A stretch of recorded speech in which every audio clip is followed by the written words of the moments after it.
How Stoics deal with idiots and difficult people. As you woke up this morning, you probably told yourself, "Today I'm going to be focused. Today I'm going to be calm."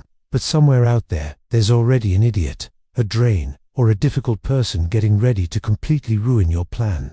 You see them everywhere, in traffic, in your office, on your phone, and they are constantly testing your patience, shifting their own bitterness onto you. You end up wasting energy and losing your cool, and they win. But what if there was an ancient, proven playbook for handling these people without letting them steal your sanity? That playbook comes from the Stoics.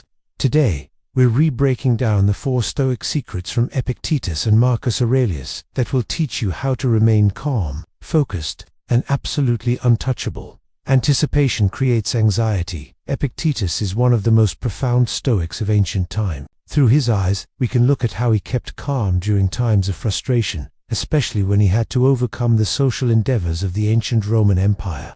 You see, bathing in public was commonplace, as only the super wealthy would be able to afford the private bathing spaces we have today. Unfortunately, this social event led to many unwanted customers coming and behaving ridiculously. People would be stealing, intimidating, and splashing water around, which could easily frustrate those around them. However, Epictetus was a profound believer in anticipating what would happen and preparing himself for this. If you had to visit one of the public bathing spots, you should be aware of all the frustrating activities before you even arrive. The key is to prepare yourself mentally and focus on keeping a calm mind instead of losing your cool. In fact, once you are done, you will have accomplished your goal, and once you have left, the frustration caused will dissipate. In modern life, it is best to prepare yourself for the possibility of people acting without any regard for social norms. However, you should understand that this is often temporary, and unless it is someone close to you, you will leave them and might not ever encounter them again. This will keep you from becoming frustrated and agitated while accomplishing the task you have come to fulfill, accepting that you cannot control others. One of the biggest flaws we have within ourselves is that we often try to control those around us. In fact, we try to change people into being what we want them to be, and to conform to the small box in which we place everyone. Marcus Aurelius had an affliction with the foul smell and body odor coming from many of the people he encountered. Being one of the great emperors, he had to encounter numerous different people, all trying to outshine him through the way they were. However, Marcus Aurelius wrote in his teachings that there is no point in becoming angry at people for something as futile as their body odor. He would reason that these people all have a brain of their own, and it is better to sit back or even help them try to figure out the issue. Instead of becoming angry at them, he would try to influence them and tell them about the odor in a calm and just manner, hoping that his words would kick their brain into action for them to do something about it. The moral of this teaching is that it is not worth it to antagonize someone for something futile they are doing wrong. In fact, you are likely to face stiff resistance when you do that. However, you can sit back and allow them to figure out the problem for themselves, or you can subtly influence them to see whether they would take any action toward rectifying it. In modern life, you do not always need to be the one who is better and preaching to others. Many of those who oppose you will likely become even more deliberate when you antagonize them, and once they are defensive, your chances of influence are greatly reduced. Giving someone advice over something in a calm manner will change their perspective. But if you can set an example through your own actions, you are likely to get things done even more effectively.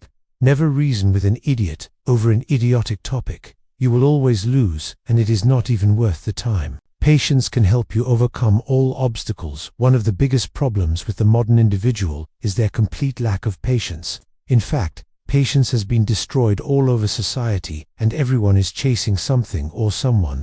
Through the rush this creates, people frustrate themselves with the inaction of those around them. You might be in such a rush that you get irritated with the person driving in front of you, or you might want to swear at the cashier when you visit your local supermarket. However, the problem here is not them, and it has to do with yourself. You see, we are quick to judge and label others through the lens we see life. In fact, we do not even give people we barely know an opportunity to prove themselves before we begin to judge them.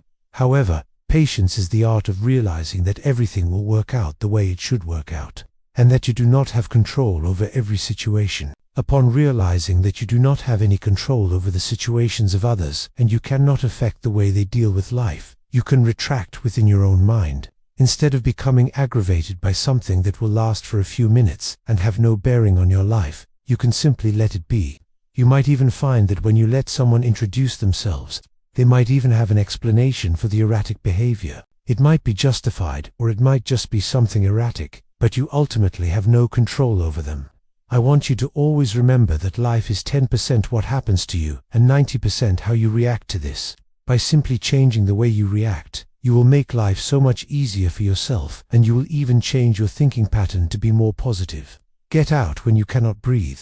This one is a bit more personal, and we have all gone through situations where we had to deal with people that constantly drained the life out of us. These people could be narcissists, or they might suffer from a different mental disorder. However, it is important that you truly understand what is happening. I know that you want to help people and try to improve their lives, but some people are simply too lost for you to save.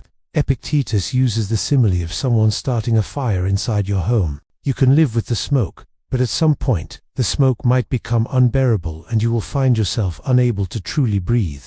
The same can be said for many friendships and connections we have, and while many of them might come with smoke that we can live with, we can often find that the smoke becomes so much that we will eventually suffocate. Once you identify these people, the situation might become too toxic for you to survive, and it will be best to leave the situation and remove yourself from it to ensure that you can finally catch a breath. The moral of this story is that some people simply do not care about being helped or improving themselves or their lives. It is up to you to figure this out, and then you should walk away to protect yourself and your own mental health. Instead of burning yourself to make light for another, you should get out of someone else's dark pit or shadows and make the light for yourself. But dealing with idiots can be frustrating, and many people will lose this battle over and over again. You see, the allure of fighting them can be enticing, but it is not worth it for your own mental sanity. So, how do you deal with toxic and frustrating people? Make sure to let us know in the comments.